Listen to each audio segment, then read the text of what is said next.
Hello friend, I want to tell you about the Audi A2 car. The car was designed from the start as a light and economical vehicle. Most versions weighed just under a ton.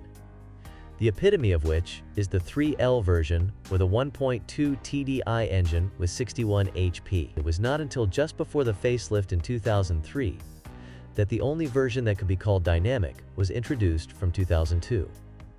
It had a 1.6 FSI engine with 110 hydrogen phosphide, which accelerated this little guy to 100 kilometers in less than 10 seconds. The 1.4 TDI version with 90 hydrogen phosphide, which was offered from 2003, is also quite dynamic. Which engine to choose? Basically, there are only 3 good versions here, and all facelifted.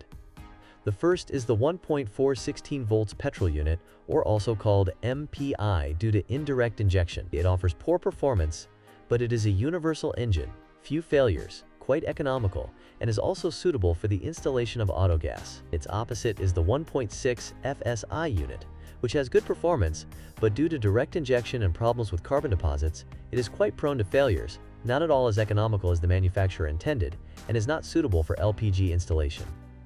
The 1.4 TDI is also a good engine, but it has one huge flaw: very low work culture. Now, not only do they generate a lot of vibrations, but the 75 horsepower version also has a big turbo lag. The 90 horsepower version with variable turbine geometry works better. But here, in turn, you have to reckon with one expensive defect: a dual-mass flywheel costing over $500. I strongly advise against the 1.2 TDI version, which should be treated as an invention combined with another invention in the form of an automated gearbox. I would rather be wary of the 1.4 petrol engine before the facelift, as with pre-facelift cars in general, but more on that in the next chapter. What's wrong with the Audi A2? Users of this model complain the most about the electrics. This is especially true of the less refined pre-facelift variants, so when buying it is worth focusing on the years 2003 to 2005. Production, not first registration date. One of the critical points is the battery and the electrical installation. It is slightly more complex due to the battery being placed in the trunk, dead. Just think of the cable from the alternator to the battery. The installation should be particularly taken care of, regularly checking that the current is not lost somewhere along the way. Voltage drops cause rapid battery destruction and problems with many components in the car, which are difficult to deal with precisely because few people check the basis, i.e., the power source. As I wrote above, the battery is supposed to have a large capacity, 74 to 77 Ah, but it costs more than, for example, 55 to 60 Ah.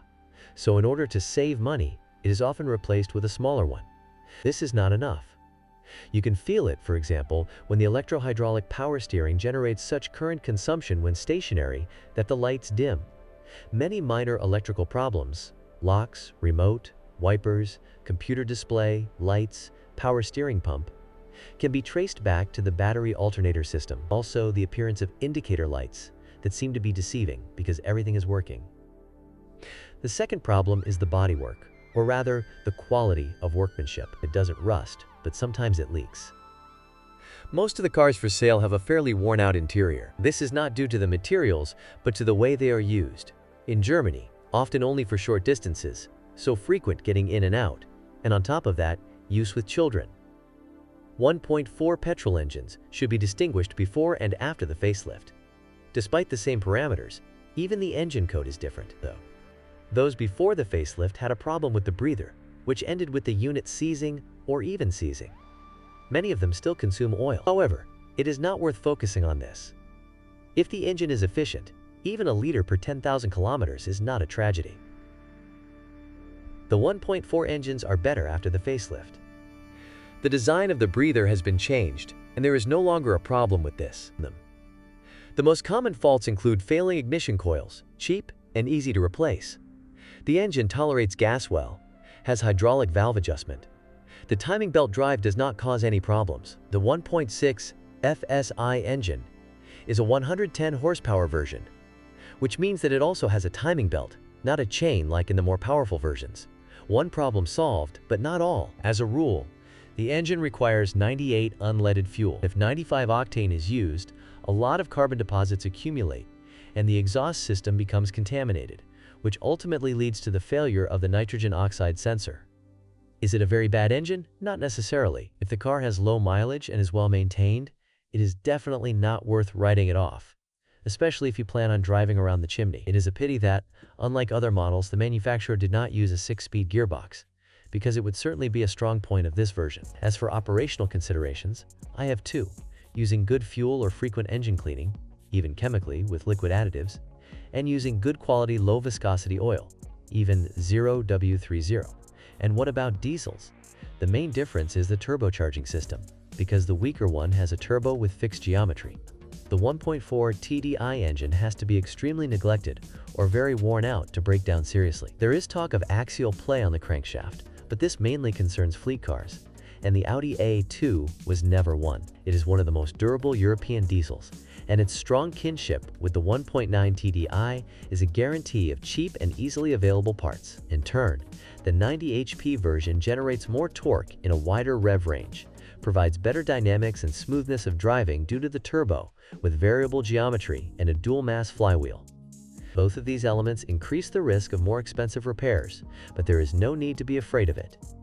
The dual mass can be changed to a rigid flywheel or regenerated. The first method will of course be paid for with greater vibrations. The turbo, despite its different design, is not expensive, although more prone to failures.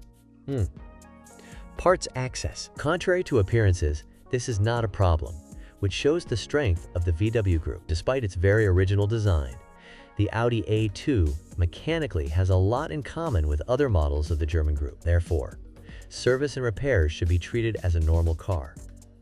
It is different with bodywork, of course. Of course, the secondary market is rich in body parts and interiors, although not everything is cheap or easily available. The problem is that a minor collision can mean higher costs. A plastic fender must be replaced in its entirety and painted, and painting plastic is usually more expensive than sheet metal. If the structure is damaged, you need to find a body shop that will undertake the repair. Is it worth buying an Audi A2?